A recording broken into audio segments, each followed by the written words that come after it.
محمد والے محمد صلی اللہ علیہ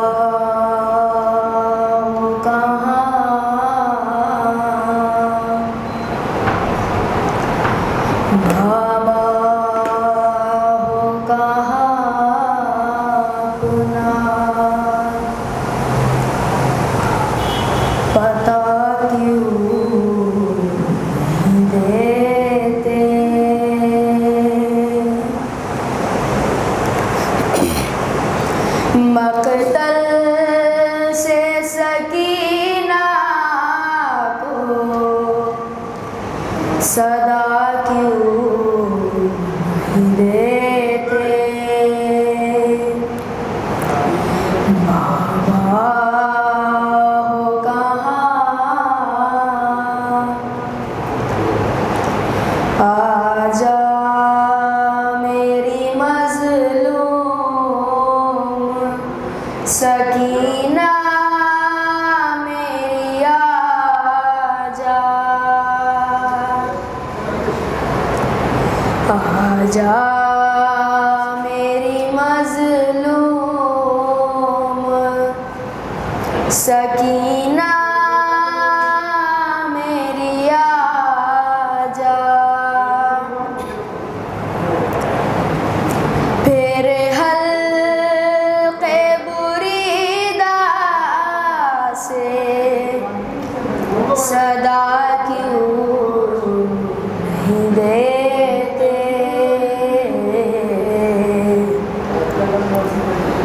بابا ہو کہاں، ہر گام پہ گھر جاتی ہوں، لاشوں سے الجھ کر، ہر گام پہ گھر جاتی ہوں، لاشوں سے الجھ کر، مقتل کی مجھے راہ دکھا کیوں نہیں دیتے؟ بابا ہو کہاں، میلا شائب سر سے لپٹ جاؤں گی بابا،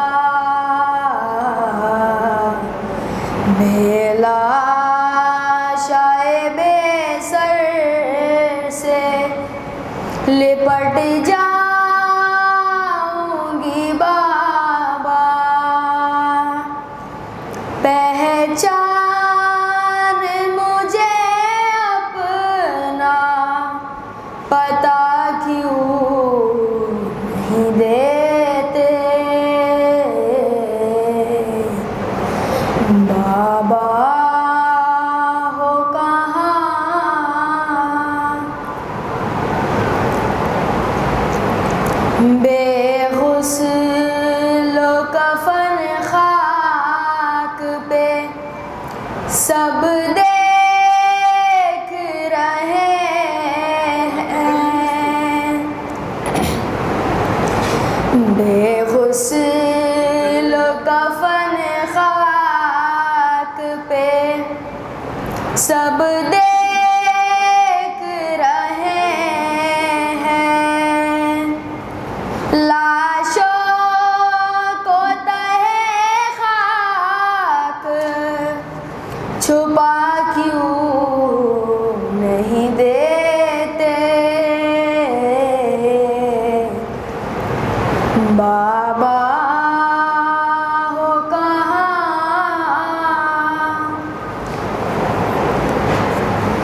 سب دیکھ رہے ہیں، میں جلی جاتی ہوں بابا، سب دیکھ رہے ہیں، میں جلی جاتی ہوں بابا،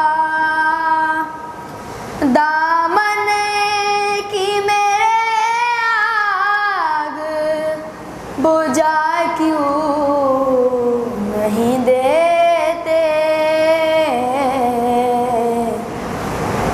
بابا ہو کہاں،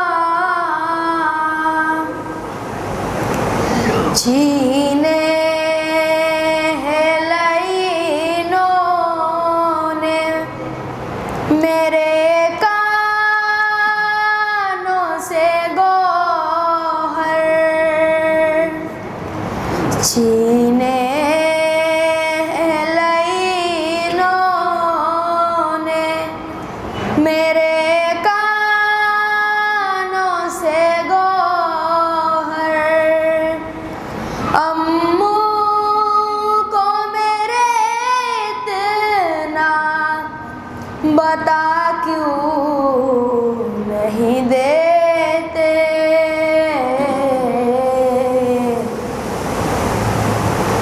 بابا ہو کہاں، پر محمد علیہ محمد صلی اللہ علیہ وسلم۔ یہ نیل رسن کے شانوں پر،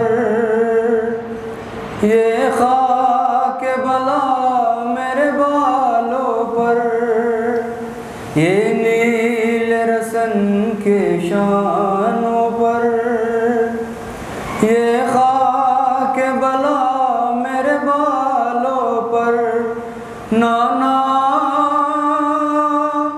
میری ہستی خاک بنا گئی ہے، نانا تیری زینب آ گئی ہے، نانا تیری زینب لٹ کر آ گئی ہے،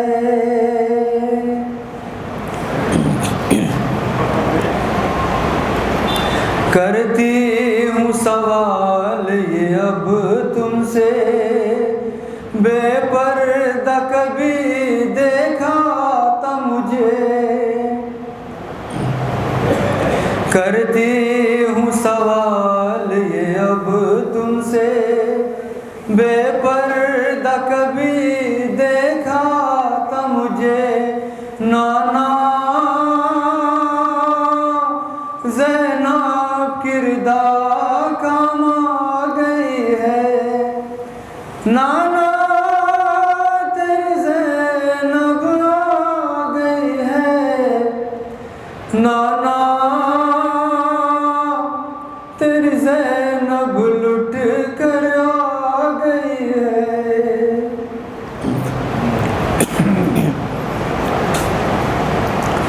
یہ خون کے چھیٹے چادر پر لپٹی تھی میں لاش اکبر پر، یہ خون کے چھیٹے چادر پر لپٹی تھی میں لاش اکبر پر ہر نانا ایک برچی دل میں رکھا گئی ہے نانا تیری زینب آ گئی ہے نانا تیری زینب لٹ کر آ گئی ہے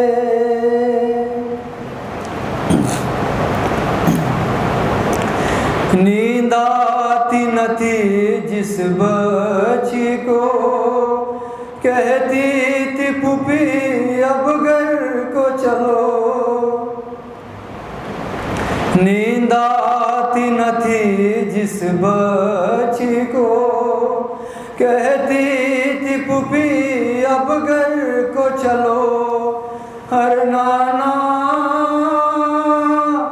زندہ کی زمین اسے کھا گئی ہے نانا تیری زینب آ گئی ہے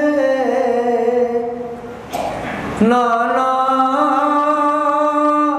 تیری زینب لٹ کر آ گئی ہے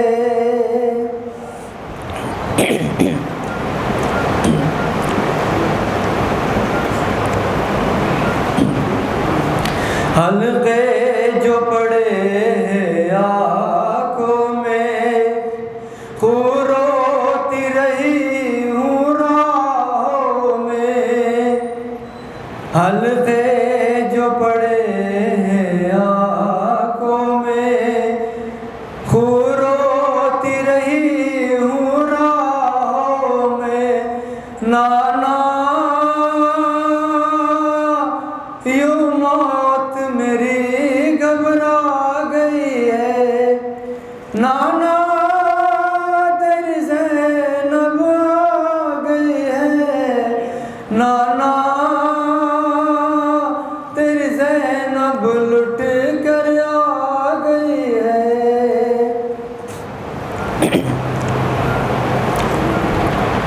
چادر کا محافظ تھا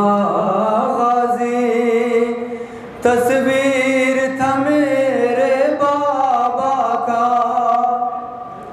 چادر کا محافظ تھا غازی تصویر تھا میرے بابا کا نانا اسے راستہ رائی آ گئی ہے نانا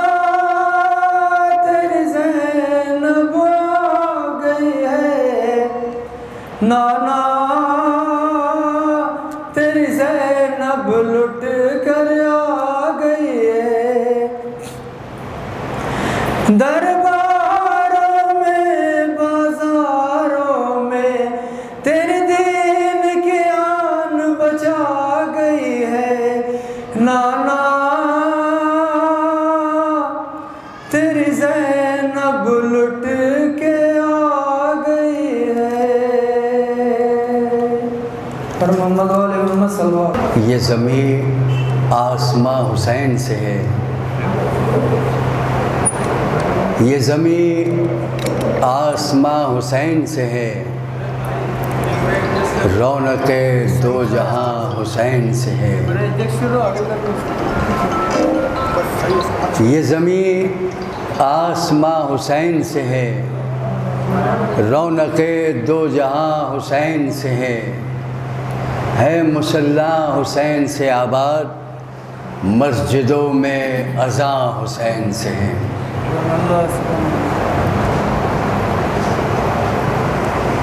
نئے ابتدا کے لیے ہے نئے انتہا کے لیے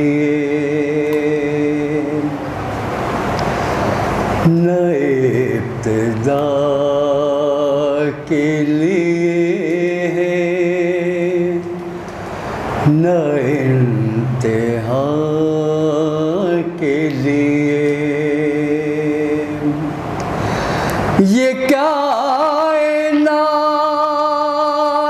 بنی صرف کربلا کے لیے. نہ ابتدا کے لیے ہے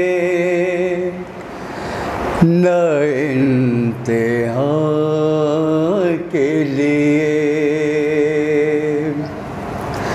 نہ ابتدا کے لیے ہے نہ انتہا کے لیے.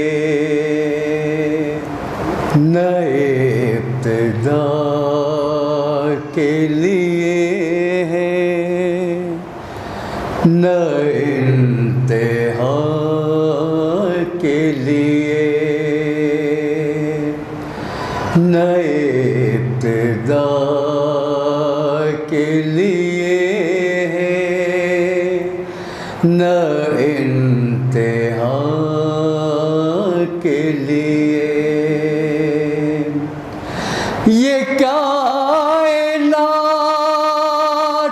بنی صرف کربلا کے لیے.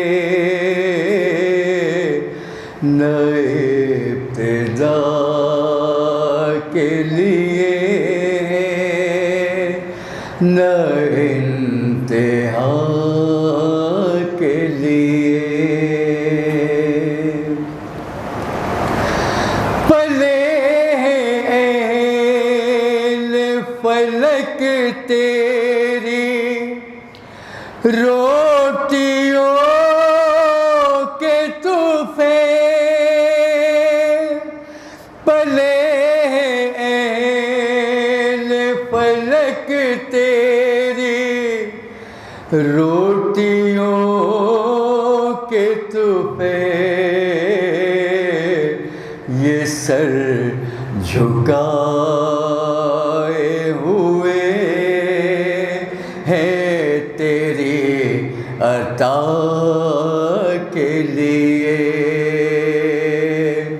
یہ سر جھکائے ہوئے ہیں تیری عطا کے لیے.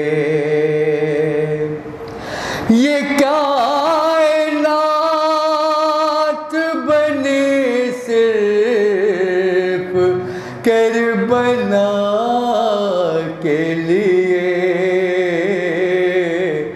نہ ابتدا کے لیے ہے نہ انتہا کے لیے.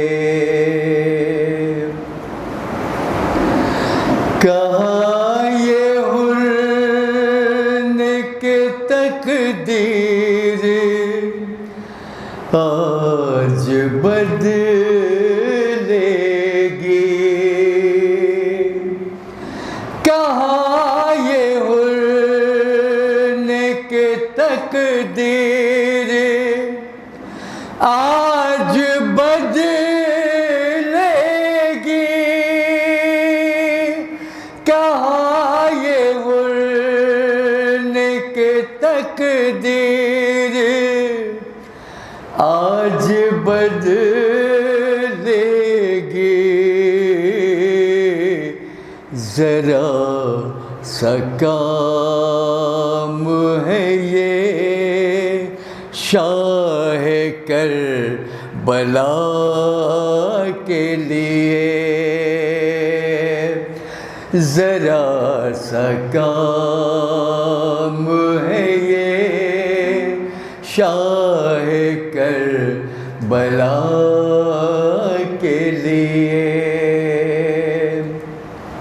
یہ کائنات بنی صرف کربلا کے لیے. نہ ابتدا کے لیے نہ انتہا کے لیے. حسین نام سے ملتی ہے ہر مرض سے نجات. حسین نام سے ملتی ہے ہر مرض سے نجات. حسین نام سے ملتی ہے ہر مرض سے نجات. انہیں کا نام ضروری ہے ہر دوا کے لیے. انہیں کا نام ضروری ہے ہر دوا کے لیے. یہ کائنات بنی صرف کربلا کے لیے. نہ ابتدا کے لیے نہ انتہا کے لیے. زمین میں دس گیا ہوتا یزید کا لشکر. زمین میں دس گیا ہوتا یزید کا لشکر. زمین میں دس گیا ہوتا یزید کا لشکر. حسین ہاتھ اٹھاتے جو دعا کے لیے. حسین ہاتھ اٹھاتے جو دعا کے لیے. یہ کائنات بنی صرف کربلا کے لیے. نہ ابتدا کے لیے نہ انتہا کے لیے. ملیں گے پر اسے فطرس بھی جانتا تھا ضرور.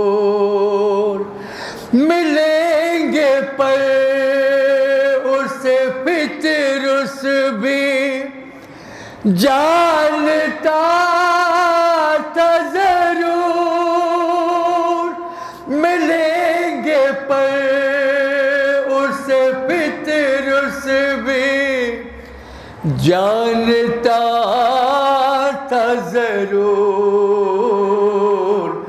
وہ منتظر تھا فلک پر شہ خدا کے لیے. وہ منتظر تھا فلک پر شہ خدا کے لیے. یہ کائنات بنی صرف کربلا کے لیے. نہ ابتدا کے لیے نہ انتہا کے لیے. ایک سلوات باور سے بلند پڑھیے تمام حضرات اور مختہ پڑھیے سب. مختہ سمجھ فرمائیں. ایک سلوات اور باور سے بلند تمام حضرات پڑھیے. حسن یہ کون نہیں اعجازیں فاطمہ زہرا. حسن یہ کون نہیں اعجازیں فاطمہ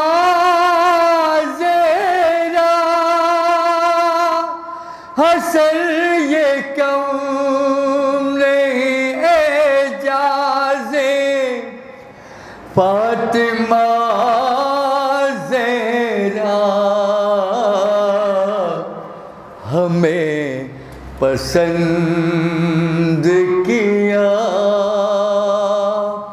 ہمیں پسند کیا ہمیں پسند کیا مجلس عزا کے لیے. ہمیں پسند کیا مجلس عزا کے لیے. یہ کائنات بنی صرف کربلا کے لیے. نہ ابتدا کے لیے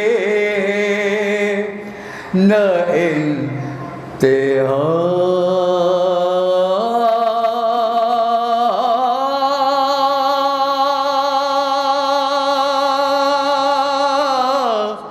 کے لیے.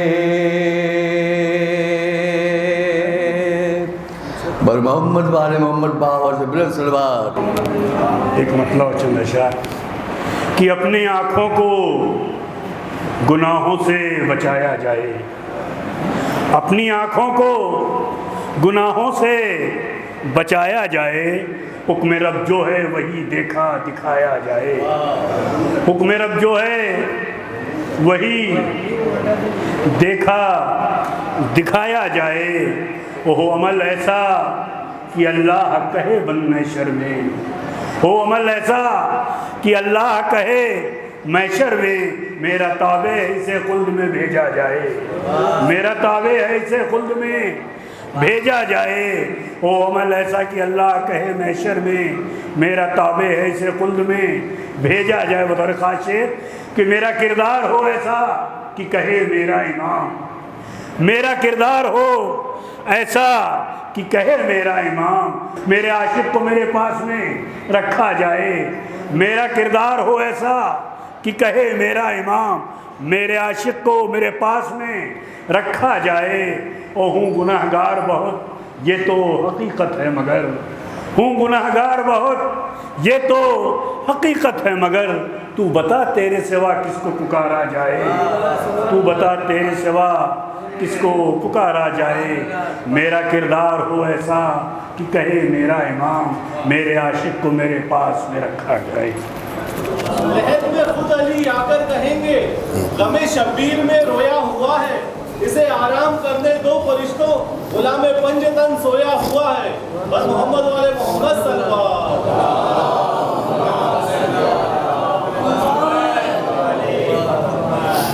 ایک مرتبہ سورہ حمد اور 3 مرتبہ سورہ اخلاص کی تلاوت فرما کر اختر علی ابن ولیاد علی کو انصال فرمائیں.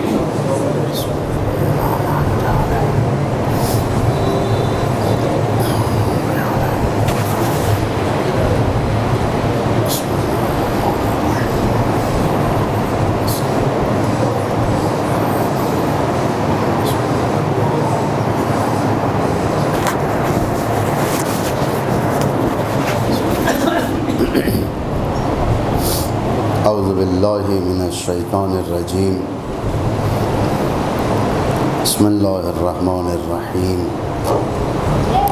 الحمد للہ رب العالمین والعاقبۃ للمؤمنین والنار للملحدین والصلاة والسلام علی سیدنا و نبینا وحبیب الہنا و طبیب نفوسنا ابی القاسم المصطفیٰ محمد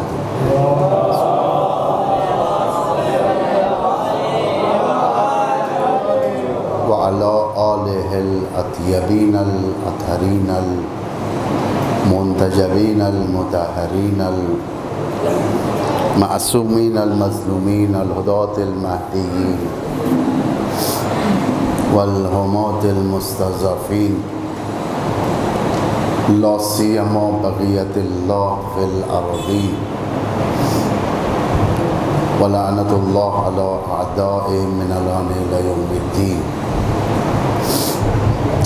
اللہم اجل ولیک الفرج النصر والعافیہ وجعلنا من خیر اعوانہ وانصارہ وشیعتہ والتابعین لک والمستشهدین بین یدی بسم اللہ قال اللہ تبارک و تعالی بسم اللہ الرحمن الرحیم وَلَقَدْ كَتَبْنَا فِي الزُّبُرِ مِن بَعْدِ الذِّكْرِ أَنَّ الْأَرْضَ يَرِثُهَا عِبَادِيَ الصَّالِحُونَ صلوات ارشاد فرمائے محمد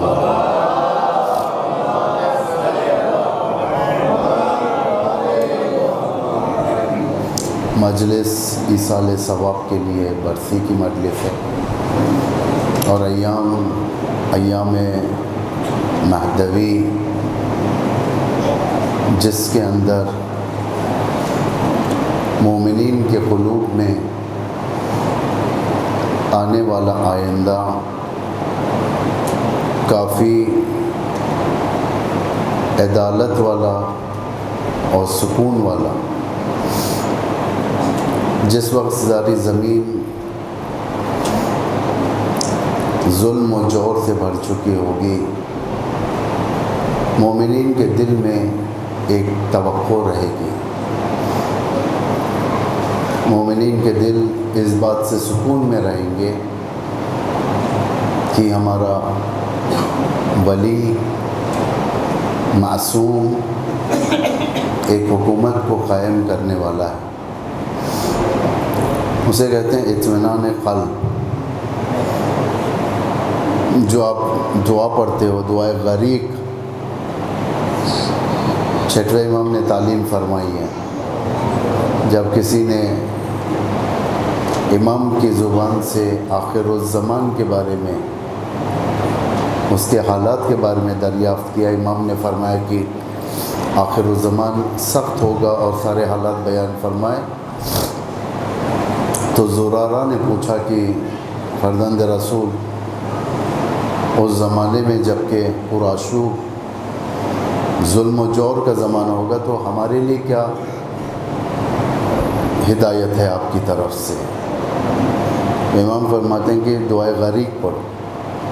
دعائے غریق یہ بچوں کو یاد ہے، یا اللہ یا رحمان یا رحیم یا مغلب القلوب ثبت قلبی علی دینک، یہ والی دعا۔ دعائے غریب کا ایک نتیجہ یہ ہے، پڑھنے سے زیادہ ورد کرنے سے، کہ آخر الزمان میں دل مطمئن ہوتے ہیں۔ اطمینان الظہور، ایک ظہور ہے، ایک عدالت کی حکومت ہے،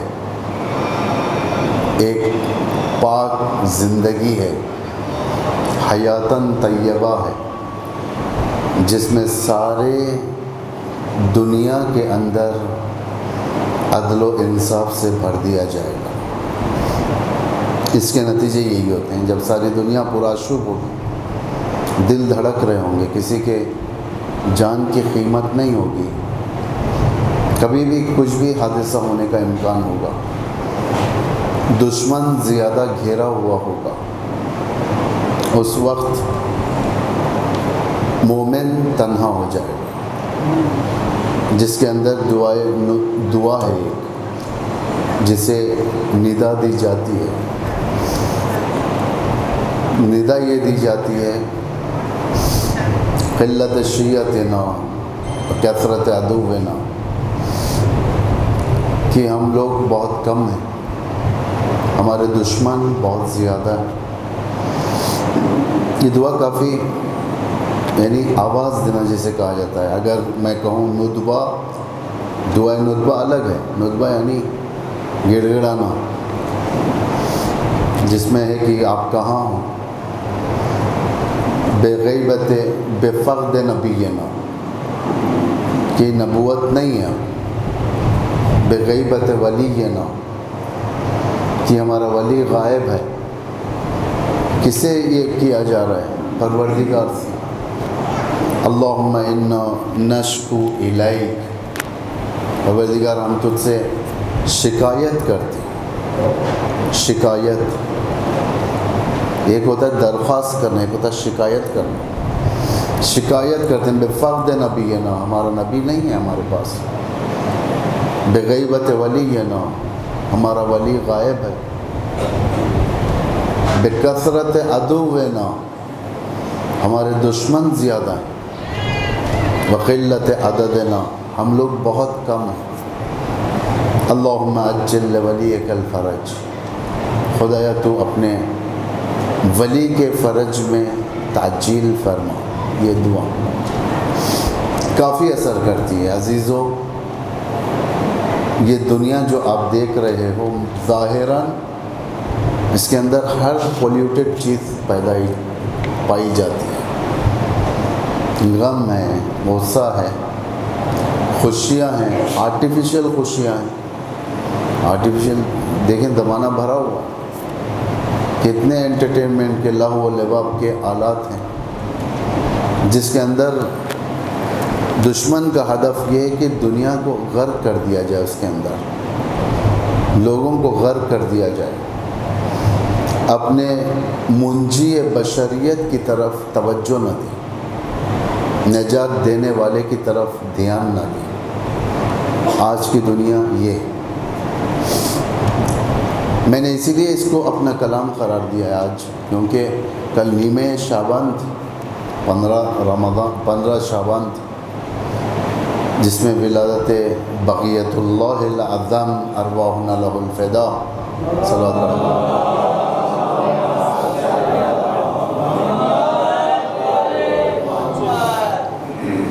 جس کے اندر مظلوموں کے لیے ایک امید ہے، مستضعفین کے لیے ایک امید ہے، یعنی ہمارے لیے امید ہے کہ جب کہ ساری دنیا کے اندر قتل و غارت، آپ ایک ایسے زمانے کے انتظار میں نہ رہیں کہ یہ جو کہا جاتا ہے احادیث کے اندر کہ جب ساری دنیا ظلم و جور سے بھر چکی ہوگی اس وقت فرج ہوگا. کہ آپ انتظار نہ کریں کہ ایک زمانہ آئے گا، غالباً یہی وہ زمانہ ہے کہ ساری دنیا ظلم و جور سے بھری ہوئی ہے. ظلم و جور صرف اور صرف دنگے فساد کا نام نہیں ہے. تلوار اٹھایا، مارا، محلوں کے اندر جا کر گھروں کو آگ لگایا، یہ ایک حصہ ہے. اور خطرناک ترین ظلم و جور ذہنی ہے، ایمانی حملے، یعنی جس کے اندر انسان کفر کی طرف جائے گا، جس کے اندر انسان امام زمانہ کو چھوڑ دے گا، طرد کر دے گا، یعنی علامات اندر کے ذریعے سے معنوی دنیا کے اندر، جس کے اندر انسان کمی کا احساس کرے گا. یہ خطرناک ہے. ظلم کے کئی ورائٹیز ہیں. ایک اس میں سے دنگا ہے، مار توڑ، گھروں کو جلانا، آبرو ریزی، قتل، غارت، یہ ایک حصہ ہے. ایک حصہ اور ہے، کئی حصے اور ہیں. ایک ظلم و جور خود اپنے اندر طغیان کر جاتا ہے، بدن ایمان طغیان کر جاتا ہے، تکبر اس کے اوپر سوار ہوتا ہے. جیسے اس کے اکاؤنٹ کے اندر پیسہ آ گیا، جیسے اس کے پاس کریڈٹ کارڈ، ڈیبٹ کارڈ، نہ جانے کیا کیا کارڈز آ گئے، جیسے وہ زندگی مال کی زندگی شروع کیا، جیسے وہ بڑے بڑے چیزوں کی طرف جانا شروع کیا، جیسے انسان ایک اچھی کار خریدا، ایک اچھی گھڑی خریدا، اسمارٹ واچ، اسمارٹ فون، ہر چیز اسمارٹ لینے لگا، اس کے اندر ایک ظلم کا طغیان جاگ جاتا ہے۔ یہ بھی ایک ظلم و جور ہے جو خدا سے انسان کو دور کرتا ہے۔ اب اس کا بھروسہ انٹرنیٹ سیکیورٹی پر ہوگا، خدا پر نہیں ہوگا۔ اب اس کا بھروسہ پیسوں پر ہوگا، امام زمانہ پر نہیں ہوگا۔ اب اس کی خوشیاں لوگوں کو خریدنے پر ہوگی، بلکہ خدا کی رضا خریدنے پر نہیں ہوگی۔ یعنی انسان کاملاً بدل جائے، کاملاً بدل جائے۔ وہ شخص جو نمازوں میں پابند تھا، روزوں میں پابند تھا، نماز اول وقت چھوڑتا نہیں تھا، ایک زمانہ دیکھو گے کہ آپ گناہ اول وقت وہ کرے گا، فضولی اول وقت کرے گا، نماز اول وقت کی جگہ اول وقت کی فضولی۔ یعنی جیسے ہی بازار میں کوئی ایک نیا ماڈل کا فون آیا، اول وقت خریدے گا، جیسے نئی ماڈل کی کار آئی، اول وقت خریدے گا۔ یعنی یہ سب ظلم و جور کے درجے ہیں۔ ظلم و جور صرف گلیوں میں ہونے والے دنگوں کی طرف نہ دیکھیں آپ لوگ، ظلم و جور اندر بھی ہے۔ ایک شیطان اندر ہے جو تمہیں ختم کرنا چاہتا ہے، ایک شیطان اندر ہے نفس جو تمہیں ولی خدا سے ہٹانا چاہتا ہے، ایک شیطان اندر ہے جو تمہیں انتظار کر رہا ہے کہ تمہیں جہنم کی طرف پھینکے۔ یعنی دوسرے معنوں میں تمہارے ساتھ WWF کر رہا ہے شیطان۔ WWF جانتے ہو؟ ایک اسٹار سپورٹس کے اندر ایک گیم آتا تھا، رنگ کے اندر جو مضبوط لوگ ہوتے ہیں، موٹے تازے، پٹکتے ہیں اٹھا کر ایک دوسرے کو زمین پر۔ وہ انسان اٹھنا چاہتا ہے، اس کے اوپر کود کر دبا دیا جاتا ہے، اتنا دبا دیا جاتا ہے، اتنا مارا جاتا ہے اسے کہ وہ زمین گیر ہو جاتا ہے، یعنی ادھ مارا ہو جاتا ہے تقریباً۔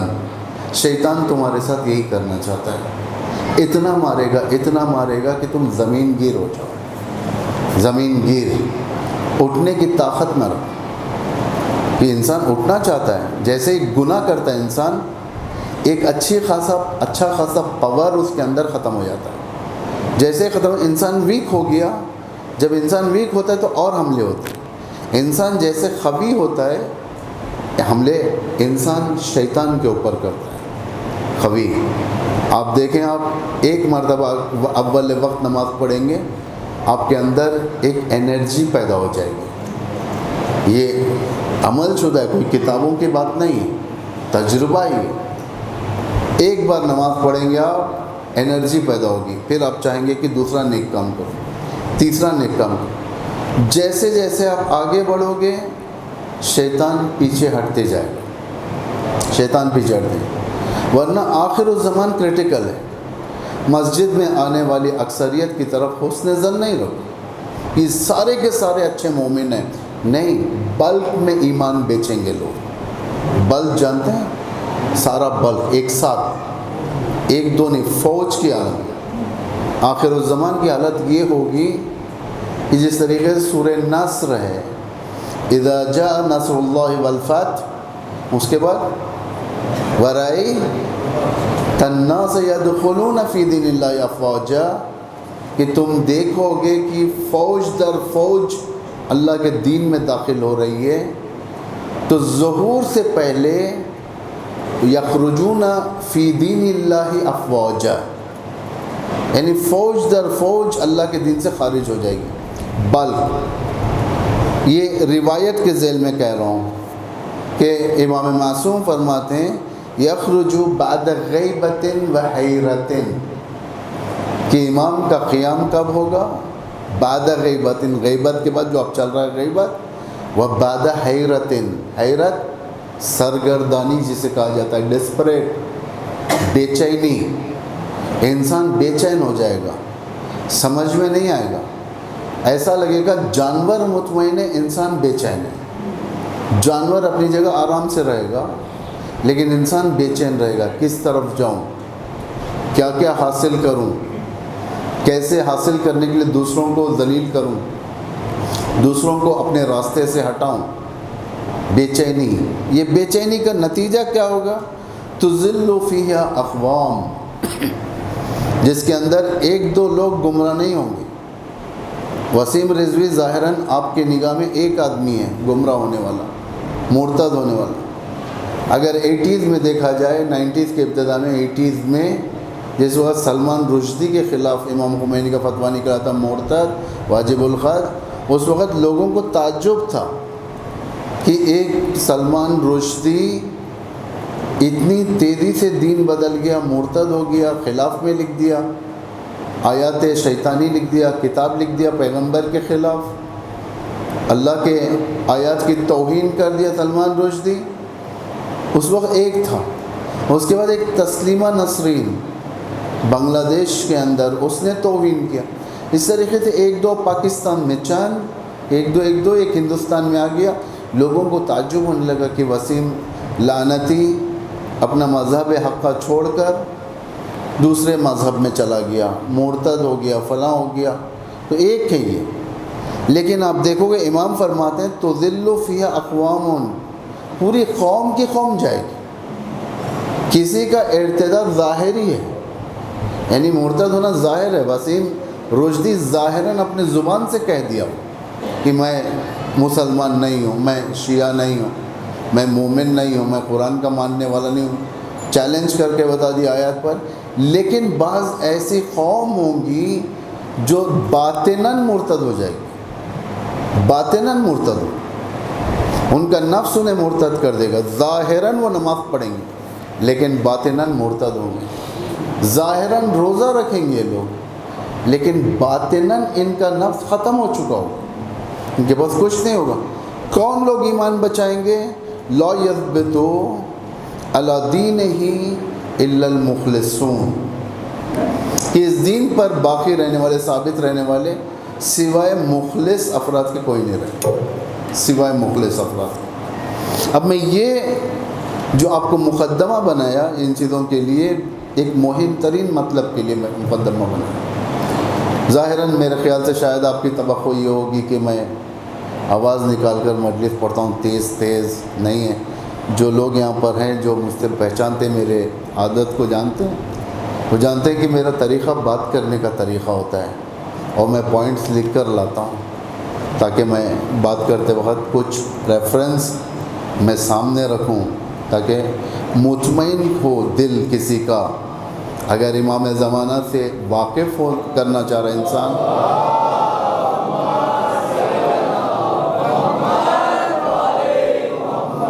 پہچانے کہ امام کس ہدف کے خاطر آنا چاہتا ہے، امام کس ہدف کے۔ اگر انسان نہیں پہچانے گا اور یہ نہیں پہچانے گا کہ امام سے دور کرنے والی کون سی چیزیں ہیں، تو ہم امام کو نہیں پہچان سکتے۔ جب تک آپ کفر کو نہیں پہچانیں گے ایمان سمجھ میں نہیں آئے۔ اس لیے آپ دیکھیں سب سے پہلی چیز کیا ہمارے پاس کلمہ ہے نا۔ کلمہ کیا ہے؟ پڑھیں آپ لوگ، لا الہ الا اللہ۔ اس میں دو چیزیں، ایک لا الہ ہے، انکار، یعنی کفر کرنا ہے۔ کفر کسے؟ غیر اللہ سے۔ جب تک ہم انکار نہیں کریں گے غیر اللہ کا، اقرار فائدہ نہیں۔ پہلے تم انکار کرو غیر کا، نہیں ہے کوئی معبود، یعنی بائیکاٹ، نہیں ہے کوئی معبود، اس کے بعد سوائے اللہ کا، اسے کہتے ہیں کلمہ۔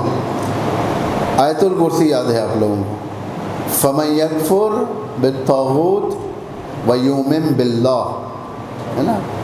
جو طاغوت کا انکار کرے گا، کفر کرے گا طاغوت سے، اور اس کے بعد ایمان لائے گا، وَيُؤْمِن بِاللَّهِ فَقَدِ اسْتَمْسَكَ بِالْعُرْوَةِ الْوُثْقَىٰ، اس نے مضبوط رسی کو تھام لیا۔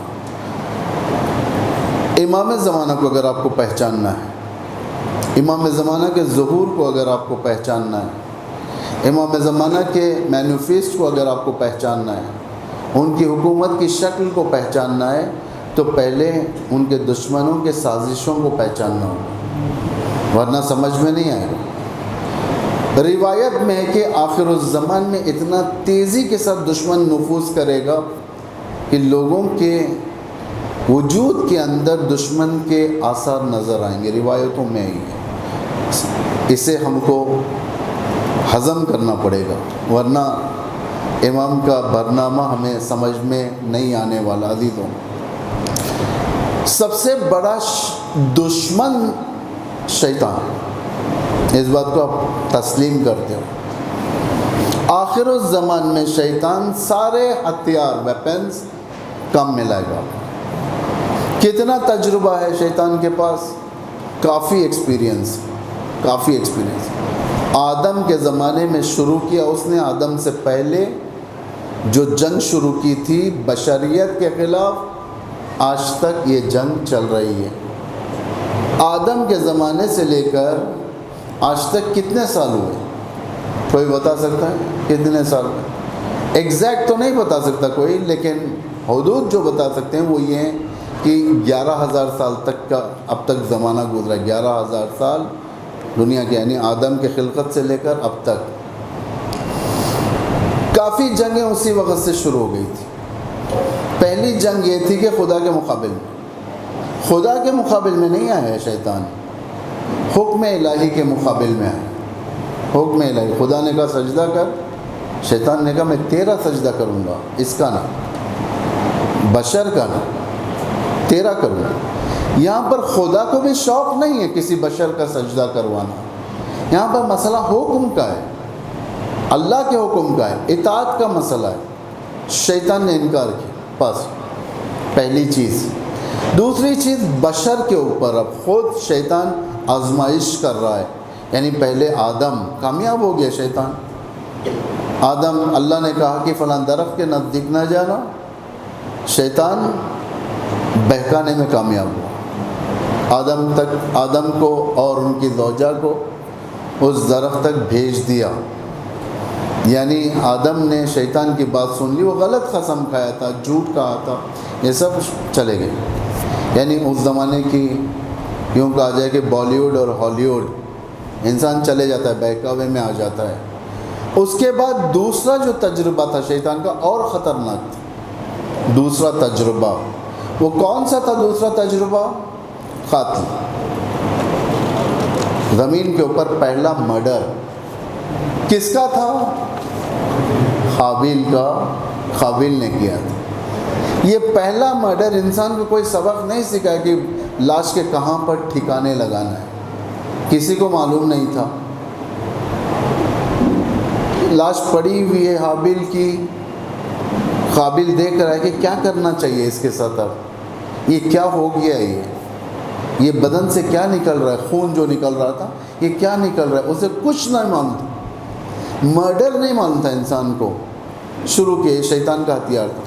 ہوتے ہوتے ہوتے اتنا تیزی کے ساتھ شیطان نے بشریت کے اوپر اپنا قبضہ جمایا کہ پہلی جنگ جو ہوئی تھی اہل ایمان اور کفر کے درمیان، یعنی شیطان کے درمیان، وہ یہ تھی کہ دنیاوی سطح پر کس کی حکومت ہو.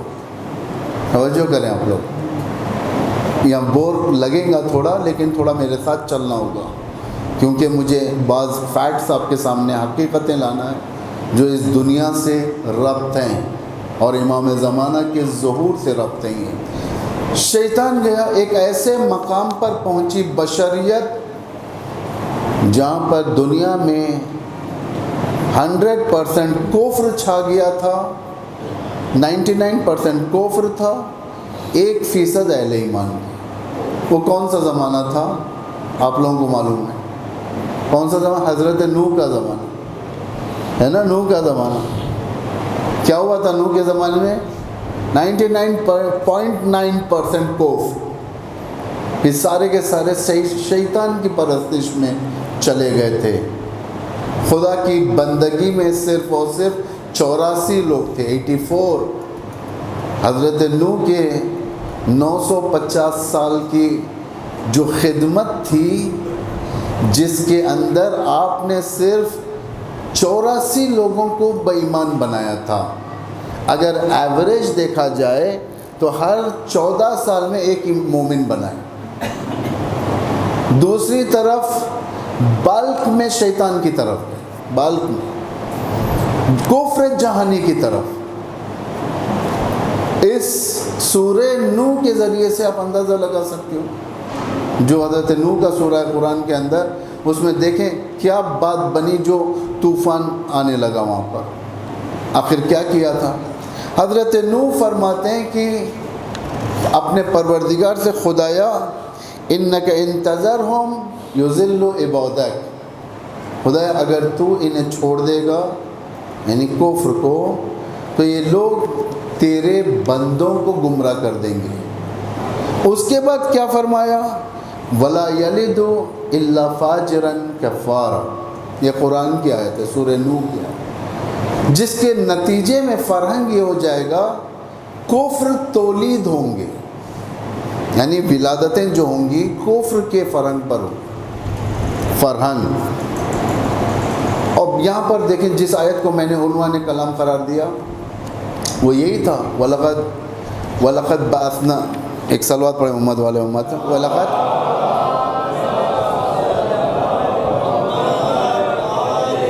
كَتَبْنَا فِي الزُّبُرِ مِن بَعْدِ الذِّكْرِ أَنَّ الْأَرْضَ يَرِثُهَا عِبَادِيَ الصَّالِحُونَ، کہ ذکر کے بعد زبور میں یہ لکھ دیا گیا ہے کہ زمین نیک بندوں کے ہاتھ میں جائے گی، ایک خاص ملک نہیں، حجاز نہیں، عراق نہیں، ایران نہیں، زمین۔ اب جنگ شیطان ویسز الہی بندوں کی، الہی بندے چاہے پیغمبر ہو چاہے امام ہو، شیطان ویسز امام زمان کی ایک خاص ملک کے لیے نہیں ہے، زمین کے لیے۔ گلوبل کفر اور گلوبل ایمان کا مسئلہ یہاں پر، کفر جہانی، کفر ایمان جہانی، کفر جہانی اور ایمان جہانی، یہ دو کے درمیان جنگ گیا۔ دیکھیں آپ قرآن سورہ قصص میں فرعون اپنا ایجنڈا بتا رہا ہے۔ فرعون کیا بتا رہا ہے؟ ان فرعون، خدا کی طرف سے آیت ہے یہ، فرعون کا حال بتایا جا رہا ہے کہ ان فرعون علا فی الارض، فرعون زمین پر حکومت چاہتا تھا، یعنی زمین کو یاد رکھیں آپ، کیونکہ یہ مت سمجھیں کہ ایک حکومت اسلامی یا حکومت مہدوی صرف ایک خاص خطے میں یا مکے میں یا کوفے میں، نہیں، ساری زمین پر ہے، کوئی حصہ بچنے والا نہیں ہے۔ جس طریقے سے ظلم و جور میں کوئی حصہ نہیں بچے گا۔ ان فرعون علا فی الارض، فرعون الوہیت چاہتا تھا زمین پر، جعل اہلہا شیعا، اس کے اندر اختلافات پیدا کرتا تھا۔ یہ ایک آیت ہے اپنی جگہ، سورہ قصص میں آیت نمبر آپ 3 یا 4 کی طرف مراجعہ کریں، دیکھیں، کیونکہ میں جو آپ کے سامنے تیزی کے ساتھ جو سبجیکٹ رکھ رہا ہوں یہ کافی وسیع سبجیکٹ ہے یہ، لیکن جوانوں کو آگاہی کے لیے بہت ضرورت ہے۔ تو یہ دو جنگیں، یہ آخر الزمان کی ایک ایسی جنگ ہے، یہ دو نہضتوں کے درمیان، ایک باطل اور ایک حق، اس میں اکثر لوگ، اکثر قومیں یہاں پر گر جائیں گی۔ یہ ایک ذہن کے اندر باہر جو بنتی ہیں مخلوق، وہ خدا کی مخلوق ہیں، بعض انسانوں میں ہے اس کی طاقت، انبیاء میں، جیسا حضرت عیسیٰ نے پرندے کو بنایا، امام رضا نے قالین سے شیر کو باہر نکلوا دیا، اس طریقے کے۔ لیکن ہم جتنے ہیں ذہنی خالق ہیں ہم لوگ، یعنی ذہن کے اندر بناتے ہیں، انسان کو بناتے ہیں ذہن کے اندر، خود ہیرو بن جاتے ہیں ہم لوگ، خود کبھی ڈاکٹر بن جاتے ہیں، خود انجینئر بن جاتے ہیں، لمبی بلڈنگ کو دیکھتے ہیں تو ہم کہتے ہیں، ذہن میں بناتے ہیں، یعنی میں انجینئر ہوں، میں ایک بلڈنگ بنا رہا ہوں۔ برج خلیفہ سے بھی طویل ترین برج ہم ذہن میں بنا سکتے ہیں۔ خود ایکٹر ہیں، خود پروڈیوسر ہیں، ہر چیز خود انسان ہوتا ہے اندر، ہر چیز خود۔ اگر اس طریقے کا دین ہے تو یہ دین تمہیں نابود کر دے گا۔ دین پریکٹس میں آئے، ایمان پریکٹس میں آئے، آمنوا وعملوا الصالحات پریکٹس میں آئے۔ اگر پریکٹس میں نہیں آئیں گا تو شیطان ہمیں پٹک دے گا۔ ایک ہوتا ہے سنہرے سپنے دیکھنا، سپنے انسان دیکھتا ہے، اگر ایسا ہوگا ویسا ہوگا، یہ گلی نہیں ہوگی، بھاری گلی ہوگی، پوش علاقہ ہوگا، اچھا گھر ہوگا۔ سوچیں گے جتنا ہم، ٹائم ویسٹ ہوگا، عمل کی طرف ہم نہیں پہنچ سکتے۔ دشمن تیزی سے آئے گا، آپ کو کاٹ کر چلے جائے گا، یعنی یہ ظاہری دشمن نہیں، شیطان، دشمن یعنی شیطان۔ یہ ساری کی ساری چیزیں تمہارے بچوں کو اغوا کر لے گا، ختم ہو جائے گا، ایمان کا معاملہ ختم ہو جائے گا، پھر انسان اس دلدل میں جا کر گر جائے گا جہاں سے واپس آنے کا کوئی امکان نہ ہوگا۔ توجہ کریں آپ لوگ، ایک خطرناک دور کے اندر آپ گزر رہے ہیں۔ سارا شیطان جو لے کر آیا تھا انسانیت کو ختم کرنے، کامیاب ہو گیا تھا حضرت نوح کے دور میں۔ شیطان کا ہدف کیا تھا؟ انسانوں کو جہنم میں بھیج دینا۔ ہوا؟ حضرت نوح کو بددعا کرنی پڑی، طوفان آیا، سارے زمین کو کور کر لیا طوفان نے، سارے کے سارے ختم ہو گئے، حتیٰ نوح کا بیٹا جو پہاڑ پر چلا گیا۔ حضرت نوح آواز دے رہے تھے، میرے فرزند آجا، ابھی وقت ہے۔ کہا کہ نہیں، میں پہاڑ پر چلا جاؤں گا۔ حضرت نوح فرماتے ہیں کہ بیٹا آج تجھے کوئی بچانے والا نہیں ہے، لا عاصم اليوم الا ما رحم ربی، کہ آج کے دن تجھے کوئی بچانے والا نہیں ہے۔ یہ باتیں ہو رہی تھی، وحال بینہم الموج، اسی درمیان ایک موج آ گئی، موج آئی، بیٹا ختم ہو گیا، اس کے بعد کنورزیشن ختم ہو گیا۔ موج کتنی بڑی موج تھی، اللہ اکبر، میں کیا تشبیہ دوں۔ جوان یہ جانے رکھیں کہ ابھی چند سال پہلے 2004 میں سونامی آیا تھا، آپ نے سنا ہوگا، چھوٹے بچے تو نہیں تھے، اس میں اکثر جو بڑے لوگ ہیں انہوں نے دیکھا ہوگا۔ سونامی ہمارے شہر میں بھی آیا تھا، سونامی کے شہروں میں ایک ہمارا بھی شہر تھا، مدراس۔ صبح کا وقت تھا، اتوار کا دن تھا، یہی 2004 دسمبر۔ لوگوں میں آوازیں اٹھنے لگی کہ بھاگو بھاگو، پانی آ گیا، شہر میں پانی آ گیا۔ کسی کے ذہن میں نہیں تھا کہ پانی کیسے آ سکتا ہے، سمندر کا پانی۔ ظاہراً اس وقت نیوز بھی تھی کہ جن لہروں سے لوگ کھیلا کرتے تھے وہی لہریں جان لیوا بن کر اٹھ گئیں۔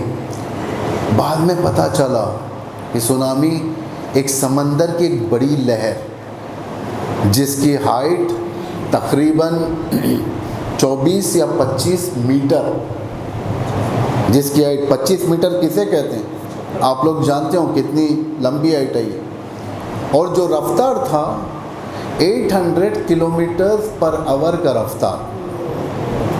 یہ جانتے ہیں کس کی رفتار ہے؟ ایک پلین کی رفتار ہے۔ پلین جو تیزی سے جاتا ہے، اس تیزی سے سونامی آیا، سمندر کے ساری چیزوں کو اٹھا کر باہر پھینک دیا، لوگوں کو پھینک دیا، لوگ مر گئے، سب مر گئے۔ یعنی اتنی تیز خطرناک، لوگوں کے جو مرے ہوئے لوگ تھے ہم نے خود اپنی آنکھوں سے دیکھا، ان کے چہروں پر دہشت کے آثار تھے۔ ایک عجیب چیز دیکھ کر مرے لوگ، کسی کے تصور میں نہیں تھے۔ یہ سونامی جب اتنی خطرناک تھی جو بعد میں کنٹرول کر لی گئی انسان سے، تو وہ سونامی جو ساری زمین پر آئی ہوگی کس طریقے سے تھی۔ آ گئی، لوگ چلے گئے، ولی خدا گریہ کیا لوگوں کی ہلاکت پر۔ شیطان خوش ہو گیا کہ اتنے لاکھوں کو میں نے جہنم بھیج دیا۔ پھر ایک نئی دنیا شروع ہوئی۔ ہم لوگ جو یہاں بیٹھے ہو، دنیا کے فرسٹ ورژن کے لوگ نہیں ہم لوگ، یعنی آدم کے زمانے کے نہیں ہیں ہم لوگ، ہیں نسل ہے وہیں کی، آدم نوح کے لوگ، اور وہاں سے اب پہنچے، لیکن سیکنڈ ورژن کی دنیا ہے ہماری، سیکنڈ ورژن کی، جسم کے لحاظ سے نہیں، عقائد کے لحاظ سے سیکنڈ ورژن۔ فرسٹ ورژن دنیا خود حضرت نوح کے زمانے میں ختم ہو گئی تھی۔ 80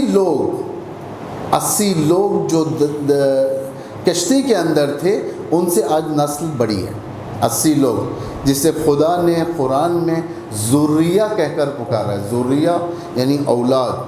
ظاہراً 84 لوگ تھے، لیکن حقیقت میں قیامت تک کے لیے اگر دیکھا جائے اب تک 700 کروڑ کے لوگ ہو گئے، 700 کروڑ۔ لیکن اس کے اندر جو پورے مومنین کی لہر چلی تھی، کشتی میں کون تھے؟ مومن تھے نا، اس کے علاوہ کوئی نہیں تھے۔ یعنی جب مومن تھے تو سب مومن پیدا ہونا چاہیے تھا بعد میں، لیکن آج کتنے چور ہیں، کتنے مرڈر کرنے والے ہیں، آج کتنے تجاوز کرنے والے ہیں، آج کتنی بربادیاں ہیں، آج کتنی یہ سب ہیں۔ یہ سب کہاں سے آیا ہے؟ حضرت نوح کے باقی کردہ لوگوں کے اندر یعنی جو چیز بچائی گئی تھی اس کے اندر اتنا کرپشن اور ظلم کہاں سے آیا؟ اس کشتی سے جو لوگ بچ کر نکلے آج انہی لوگوں کے اندر زیونسٹ بھی ہیں، آج انہی لوگوں میں سے بائیڈن بھی ہے، آج انہی لوگوں میں سے صدام بھی تھا، آج انہی لوگوں میں سے محمد بن سلمان ہے، آج انہی لوگوں میں سے آل سعود ہیں، آل خلیفہ ہیں، آل فلاں ہیں، آل فلاں ہیں، فلاں دشمن ہے، فلاں دشمن ہے، اور انہی لوگوں میں سے خامنائی بھی ہیں، انہی لوگوں میں سے امام خمینی بھی ہیں، آیت اللہ سیستانی بھی ہیں، لیکن یہ مائنورٹی انڈر مائنورٹی ہو گئے اور لیکن دوسرے لوگ میجورٹی ہو گئے ظلم کے مسئلے میں۔ یہ کہاں سے آیا ہے؟ ایک ہی، لیکن یہاں پر جو چیز صدام کو صدام بنائی، دشمن کو دشمن بنائی، وہ ہے شیطان کا ایکسپیرینس، علم اور سیاست۔ کتنا خطرناک، یعنی ہماری عمریں کتنی ہے بھائی؟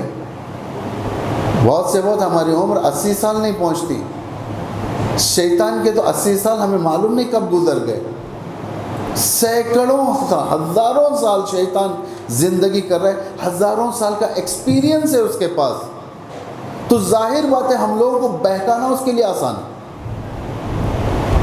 ہم لوگوں کو بہکانا شیطان کے لیے آسان ہے۔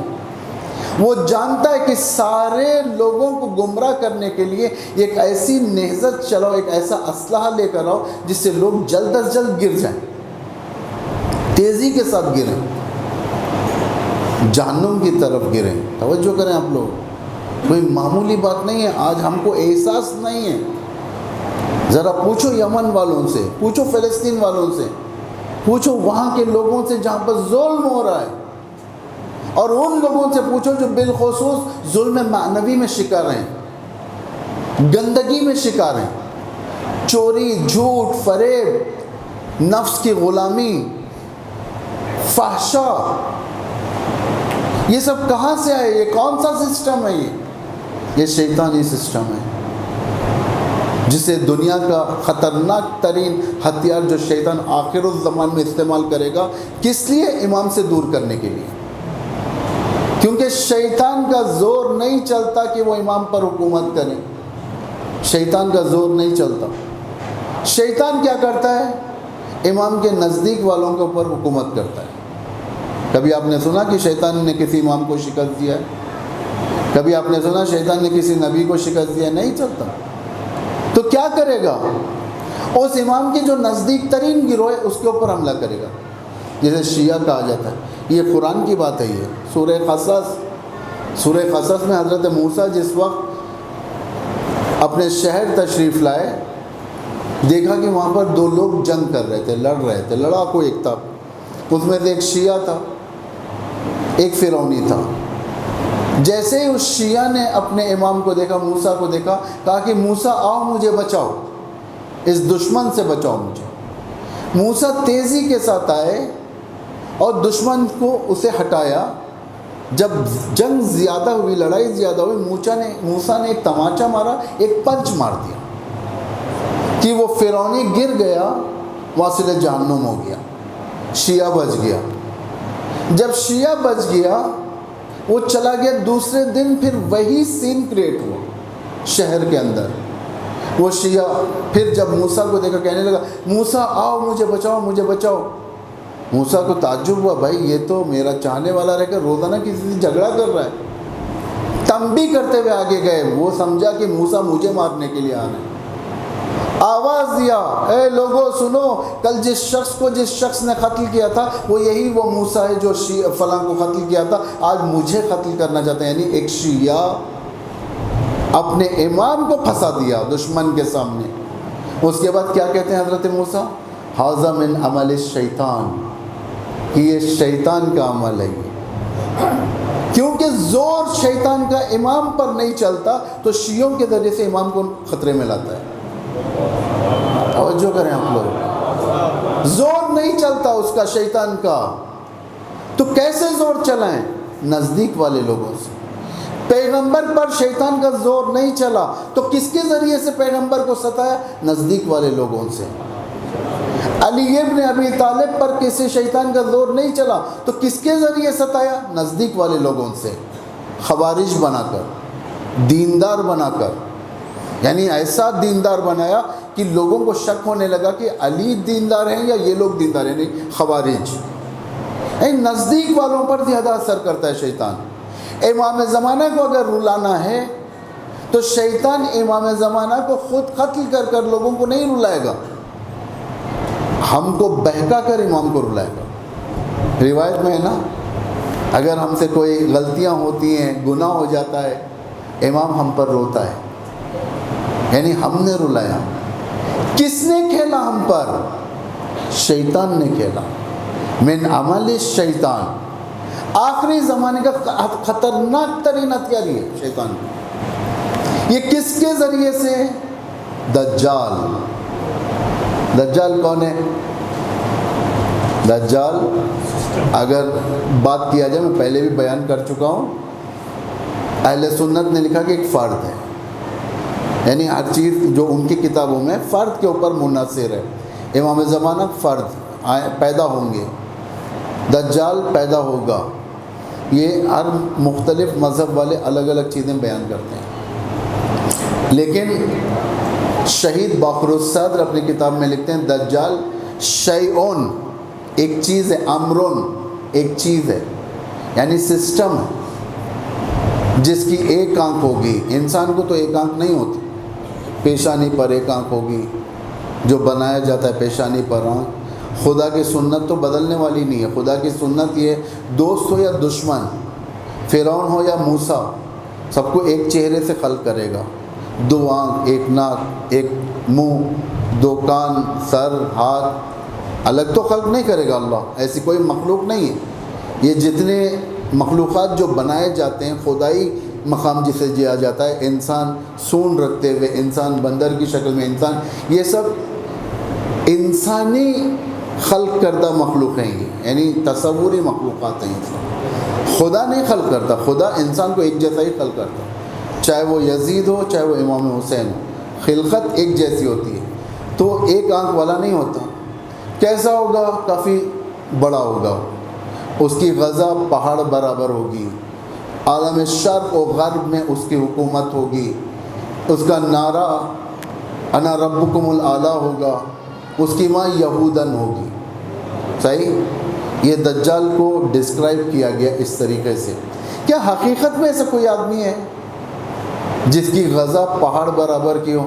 یعنی بھوپال کے جتنے دیگ جس میں بریانی پکتی ہے، سارے دیگ کو ایک ساتھ چڑھا دیا جائے تو بھی اس کی غزہ ایک وقت کی نہیں بنے گی، تو بھی نہیں بنے گی اس کی غزہ، یعنی سارا بھوپال، سارے انڈیا کی غزہ بنا دی جائے تو شاید ایک دو وقت کی غزہ اس کی بن جائے۔ اگر اس کے لیے بنائیں گے تو لوگوں کا کھانا چھوٹ جائے گا۔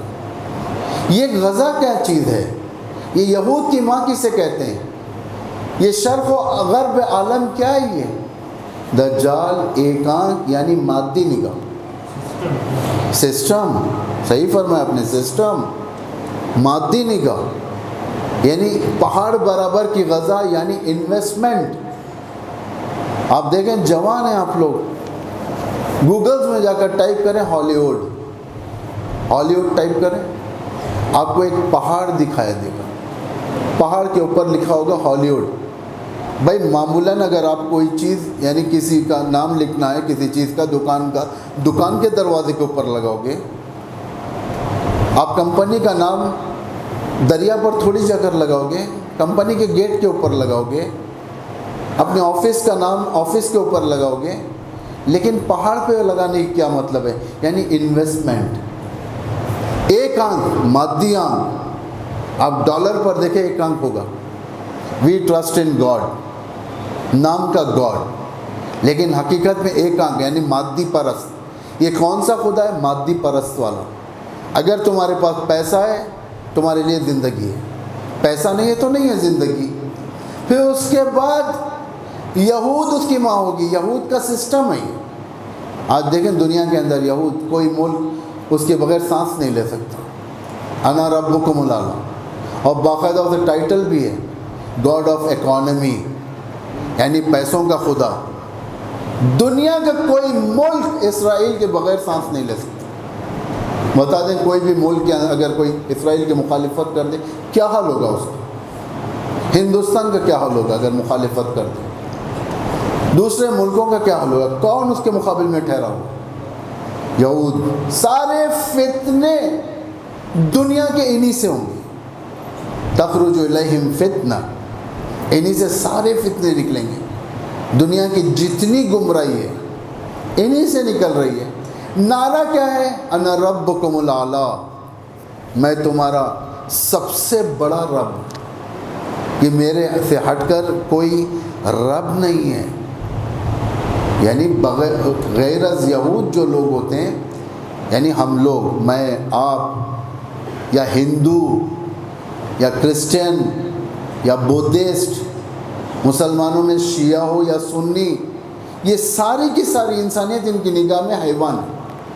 تلمود جو کتاب ہے ان کی، جو توریت کے بعد والی مقدس کتاب ہے، جیسا ہمارے پاس قرآن کے بعد نہج البلاغہ ہے، صحیفہ سجادیہ ہے، ویسا ان کے پاس تلمود ہے۔ تلمود کتاب میں لوگ اس بات کو اقرار کرتے ہیں، لکھتے ہیں کہ ہم لوگ یعنی یہود خدا کے برگزیدہ ترین لوگ ہیں، یعنی خدا نے جسے انتخاب کیا، انسان یہود ہے۔ یہود سے ہٹ کر چاہے جو بھی ہو، انسان کی شکل میں حیوان، انسان کی شکل میں حیوان، اگر یہ ہماری غلامی نہ کریں تو انہیں مار دیا جائے، اور کم ترین اسلحے سے مارا جائے۔ یعنی اگر ہم پتھر سے مر سکتے ہیں تو ہمارے اوپر تلوار آزمائی ضرورت نہیں ہے، ہم کو پتھر سے مارا جا سکتا ہے۔ اگر تلوار سے ماریں گے ہو سکتا ہے تلوار دھونا پڑے اور تلوار کند ہو جائے گی، اچھا نہیں، ان کو کم ترین اسلحے سے مارا جائے، یعنی پتھر سے مارا جائے۔ نظریہ یہ تھا کہ ان کے اندر خدا کو ختم کر دیں، خدا کو قتل کر دیں۔ ان کے پاس جرمن فلاسفر لکھتا ہے کہ ایک بار، یعنی خدا کیسے ختم ہوتا ہے، ایک بار ایک آدمی جنگل سے آیا، آ کر شہر کے چوراہے پر ایک بڑا خنجر، سارا خون لگا ہوا ہے، خنجر پر، چاقو پر خون لگا ہوا ہے، اور ٹھہر گیا، اس کے بدن پر خون لگا ہوا، کپڑوں پر خون لگا ہوا ہے، ٹھہر گیا، کہنے لگا اے شہر کے لوگوں آؤ، مجھے تم سے کچھ گفتگو کرنی ہے۔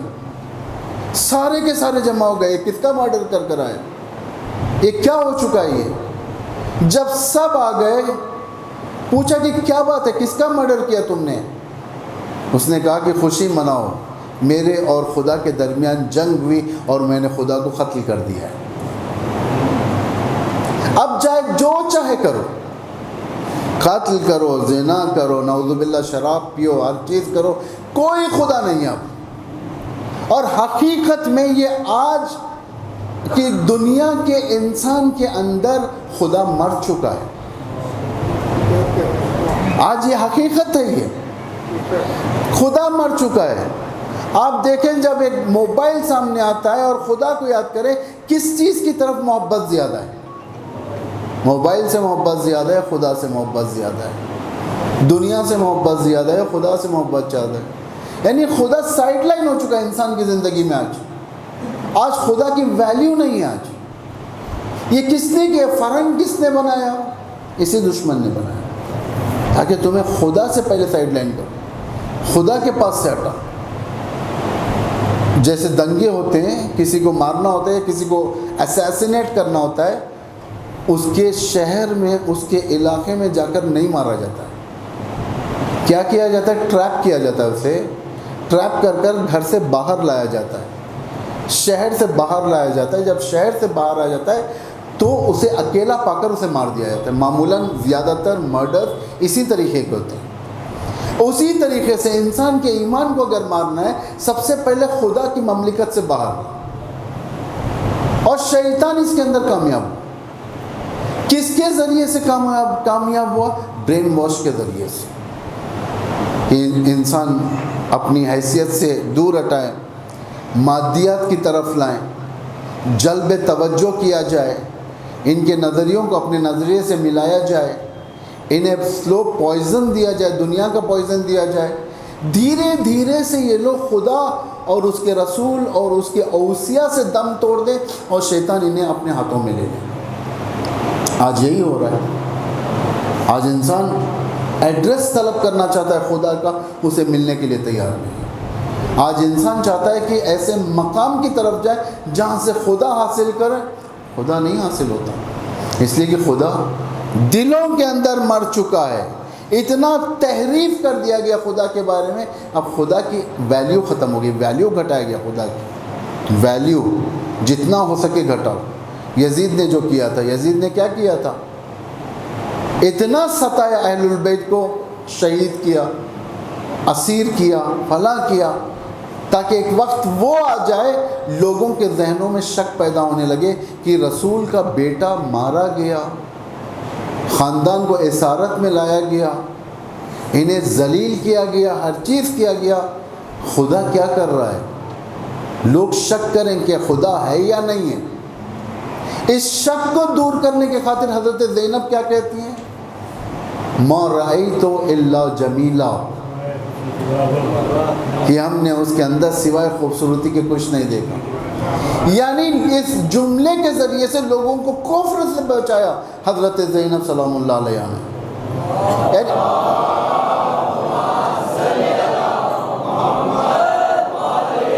کفر سے بچا لیا، ورنہ لوگ کافر ہو گئے تھے. جس طریقے سے پیغمبر کے بعد ارتداد ہو گیا تھا، حدیث میں یہ ارتد الناس بعد النبی الا ثلاثہ و اربع، سارے لوگ مرتد ہو گئے تھے. مرتد جزئی، سوائے 3 یا 4 کے لوگ باقی رہ گئے تھے، بقیہ سب ختم ہو گئے تھے. اس لیے کہ علی تنہا ہو گئے تھے، لوگوں کے نگاہوں سے حقیقت گر چکی تھی. ایک مشن وہاں پر ہو رہا ہے، ایک آپریشن ہو رہا ہے وہاں پر اہل البیت کے خلاف. لوگ ٹھہر کر تماشا دیکھ رہے تھے، ساتھ دینے والا نہیں تھا. چند لوگ اٹھے، امام نے آزمائش کا موڑ دے دیا وہاں پر لوگوں پر، کہ کہا کہ ہم آپ کا حق دلانے کے لیے تیار ہیں. امام نے فرمایا ٹھیک ہے، کل ٹکلا کر کے، یعنی سارے بال منڈا کے مسجد میں آ جاؤ، 40 لوگ. اگر 40 آ جائیں گے تو میں اٹھنے کے لیے تیار ہوں، میں اٹھنے کے لیے تیار ہوں. مسجد میں امام بیٹھے ہیں، کتنے لوگ ہیں؟ 4 لوگ ہیں، صرف 4 لوگ. امام فرماتے ہیں کہ میں اس میں کہاں پر اٹھوں؟ یعنی امام وہ زمانہ جب ساری دنیا غرب فکر ہو جائے گی، ساری دنیا دشمن کے تبلیغات کے ماتحت ہو جائے گی، ساری دنیا اپنا سائلنٹ ایمان رکھے گی، سائلنٹ موڈ کر دے گی ایمان کا، ہے نا. یہ سب باتیں آپ جوان بچوں کو معلوم ہے. ڈسٹرب نہیں ہونے کے لیے کیا کرتے ہیں؟ سائلنٹ موڈ پہ لا دیتے ہیں. جب دنیا اپنے ایمان کا سائلنٹ موڈ کر دے گی، اس وقت امام کو کم ناصروں کی ضرورت پڑے گی. جیسے ہارون مکی کے دور کا واقعہ، امام صادق علیہ السلام کے دور.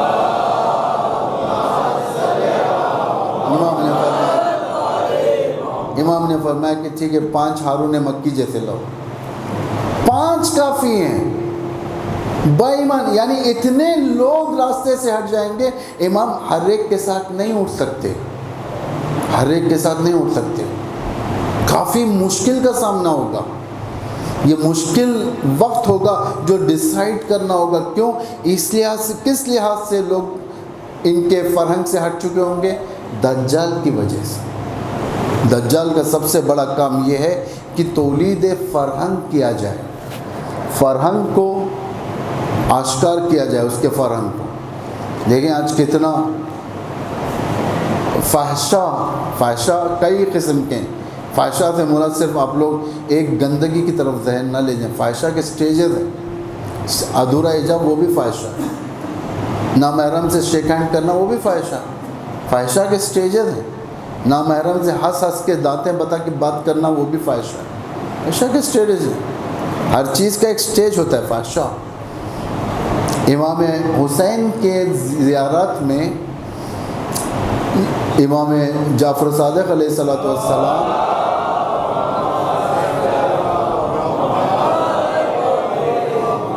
امام حسین کے بارے میں اس طریقے سے تعریف کرتے ہیں: الامام الغریب الوحید الطرید.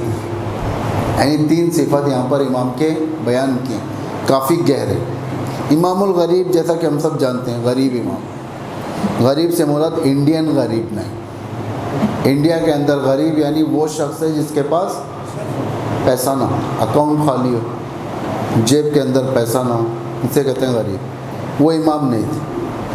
غریب عربی غریب، عربی غریب یعنی بے کس، جس کا کوئی سہارا نہ ہو، مددگار نہ ہو، جس کے کوئی ساتھ چلنے والا نہ ہو، فکر کے لحاظ سے ساتھ چلنے، اسے کہتے ہیں غریب۔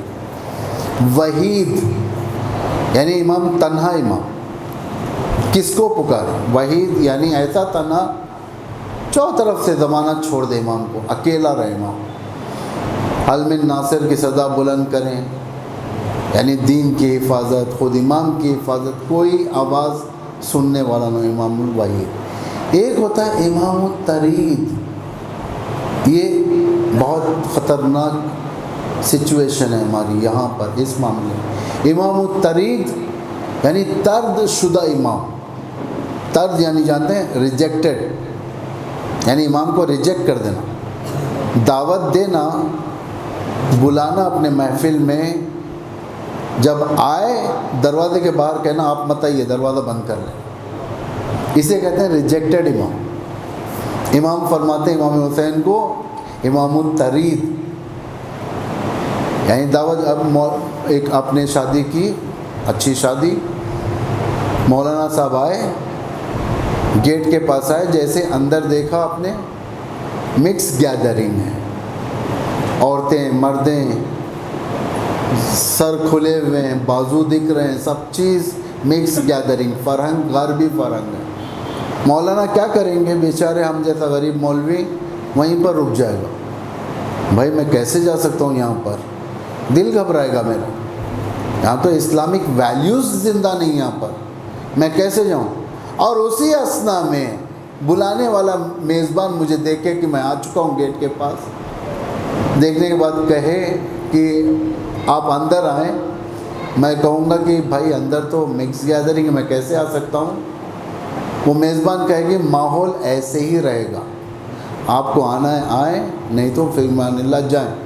واچ مین سے کہہ دے کہ بھائی ان کو باہر کا راستہ دکھا دیں، یعنی ریجیکٹڈ ہو گیا، دعوت دی گئی مجھے، میں آیا، لیکن ماحول ایسا بنایا کہ امام حسین کا بھی یہی تھا، دعوت دیا تھا کوفے کی طرف آپ آئیے، کوفے میں آئیے، حکومت کیجیے۔ جب امام آئے پولیس بیریگیٹس پڑ چکے تھے کوفے سے باہر، یعنی لوگ نہیں گئے۔ اگر یہ مجمع اٹھ جاتا، بیریگیٹس توڑ کر آگے بڑھتا امام کو لینے کے لیے، امام آ جاتے، بند کر دیا، کہہ دیا کہ نہیں آ سکتے، اب چھوڑے رہنے دیں امام کو، یعنی امام الترید کوفے کی دیواروں کے باہر کربلا میں آ کر رک گیا کہ کوفے والے بلائے نہیں۔ اتفاق سے یہی فارمولا امام زمانہ کا بھی، بلاتے ضرور ہیں ہم، لیکن امام الترید کہ ہم اپنے فنکشن کے اندر میوزک لگا دیتے ہیں، بے حیائی رکھ دیتے ہیں، دعوت دیتے ہیں کہ ہم پہلا کارڈ شادی کا امام زمانہ کو، محفل سب سے پہلی دعوت امام زمانہ کو، فلاں امام زمانہ، لیکن جب امام آتا ہے امام الترید ہمارے دروازے کے پاس سے لوٹ جاتا ہے۔ تہران کا ایک واقعہ ایک عالم دین بیان کرتے ہیں، صبح کا وقت تھا، ایک عالم دین کے زبانی سے یہ خواب ہے، حقیقت نہیں خواب، جوان آ کر اس عالم دین سے کہتا ہے میں نے ایک خواب دیکھا۔ کیا خواب دیکھا؟ کہ خواب میں میں گھر میں سو رہا ہوں اور رات میں ہم لوگوں نے ایک پارٹی کی تھی، جوان لڑکوں نے کھایا پیا، بہت اچھی زندگی، کھیلا سب، اور رات میں سو گئے۔ صبح میں انٹر کام بجایا گیا، بیل، گھر کی گھنٹی۔ ایران جو لوگ گئے جانتے ہیں کہ انٹر کام یعنی اندر سے انسان بات کرتا ہے، تصویر بھی دیکھتا ہے، بات بھی کرتا ہے کہ باہر کون ہے پوچھتا ہے، اس کا گیٹ وہیں سے کھول دیتا ہے، وہ بٹن ایک دباتا ہے گیٹ کھل جاتا ہے۔